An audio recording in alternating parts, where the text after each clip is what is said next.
A gente trouxe algumas das ameaças, né, desse PM que o Dória afastou. PM não, coronel da PM, comandante de 5 mil homens no interior de São Paulo. Foi afastado pelo governador Dória. Já apareceu um segundo, que também está fazendo agitação, também coronel. A gente mostrou aqui no Ceará um coronel do Corpo de Bombeiros, esse que já se retirou, né? Não está na ativa, mas está agitando as tropas. Então tem vários casos aí estourando pelo Brasil. E a minha dúvida foi, vamos supor que haja um levante, uma agitação, um caos, invasão aqui e ali, ocupação de prédio público, e depois o Exército depois ainda apareça como pacificador. Vou colocar ordem na casa, está muita bagunça, vamos fazer uma operação de lei e ordem aí para arrumar a casa. Então, a minha dúvida é se o Bolsonaro não acaba ganhando dos dois jeitos, o bolsonarismo, pelo menos, né? Ele agita as polícias provocam o caos. Para acabar com o caos, precisa do Exército. Não sei, esse é o cenário que eu vejo colocado aí. É o desejo do Bolsonaro, não quer dizer que vai dar certo. O que você vê, Cristina?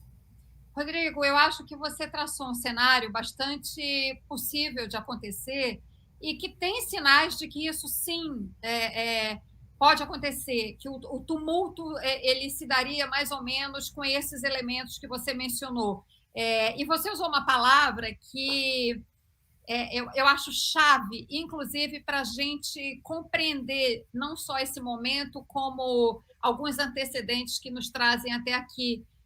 Você falou que, diante de uma situação de tumulto, o Exército, as Forças Armadas, enfim, podem entrar como uma força pacificadora. É muito interessante isso, porque o Duque de Caxias, que é patrono do Exército Brasileiro, ele é conhecido como Caxias o Pacificador.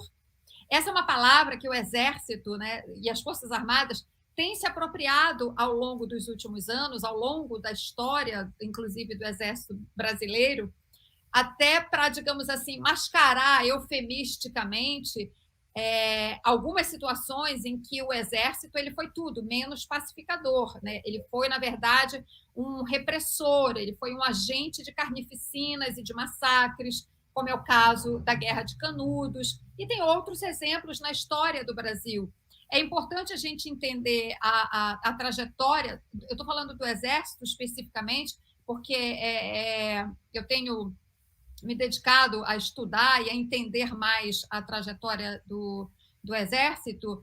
E o Exército tem, na sua origem, eu até escrevi, inclusive, coincidência, a gente está falando desse assunto, é o tema da minha coluna que sai amanhã na Folha, que, aliás, já está aí no online. Na sua origem, na sua trajetória, no seu histórico como força, o Exército Brasileiro tem uma tradição de capataz, né? Ele nasce de uma certa forma, a serviço das oligarquias locais, né, lá atrás. Enfim, eu fui lá atrás para chegar hoje.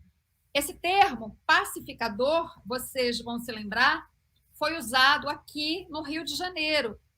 Nossa, vocês já acharam? Vocês são muito rápidos. Aqui. Muito rápido, Gisele. Sensacional.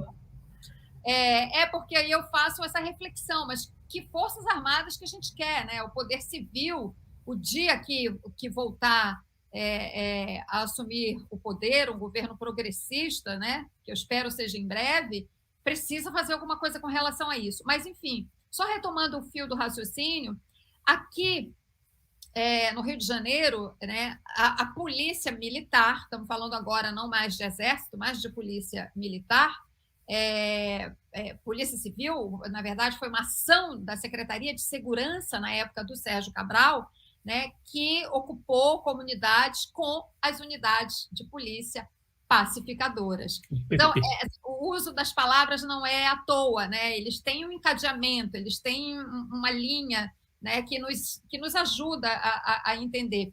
E eu acho exatamente isso que pode acontecer agora. Você tem uma situação de distúrbios em que as Forças Armadas, enfim, as forças de segurança, né, de uma forma mais ampliada, entrariam, digamos assim, para pacificar. Daí para um regime de força e exceção, de exceção, a princípio, pelo menos, né, baseado em canetadas do presidente, é um piscar de olhos, né?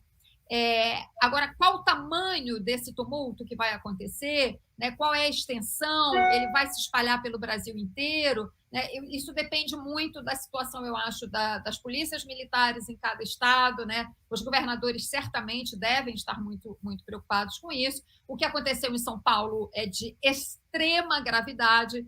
Um coronel que comanda 5.000 fardados, né, sob o comando dele. Coronel é o ápice da carreira do policial militar. O policial militar não chega a general. Então, ele está na patente máxima dele, que é de coronel.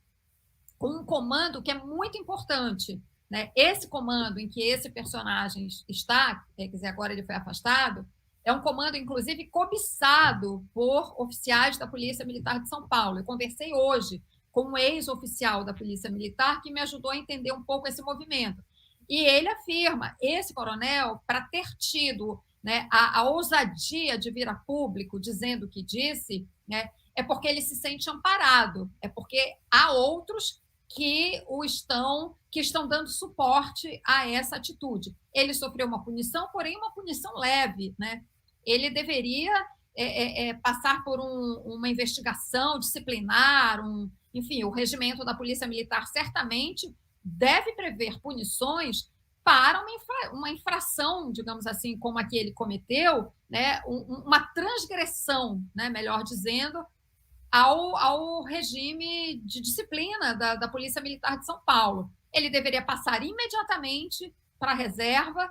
Aliás, se a gente fosse levar, né, eu acho que uma punição proporcional ao que ele fez, ele deveria perder, inclusive, né, o direito à aposentadoria, né, que vai ser, quando ele passar para a aposentadoria, ele vai ser pago com dinheiro, né, dos impostos lá do contribuinte aí de São Paulo. Então, foi de extrema gravidade. Os outros casos que você mencionou são de militares da reserva que expressam, muitas vezes, porque são da reserva, então não tem as amarras que um oficial da ativa tem, mas eles expressam, sim, um ambiente nas forças. Agora, um coronel, na posição de comando que esse cidadão estava, vir a público e falar o que falou, isso é de extrema gravidade e um sinal, um sintoma muito grave que esse pesquisador com quem eu conversei, que é o Adilson Paz de Souza, é um ex-policial militar que chegou a coronel e que saiu da polícia para estudar, para se dedicar à vida acadêmica. E o Adilson disse, quando você vê um sintoma como esse, é sinal de que a metástase já está fora de controle.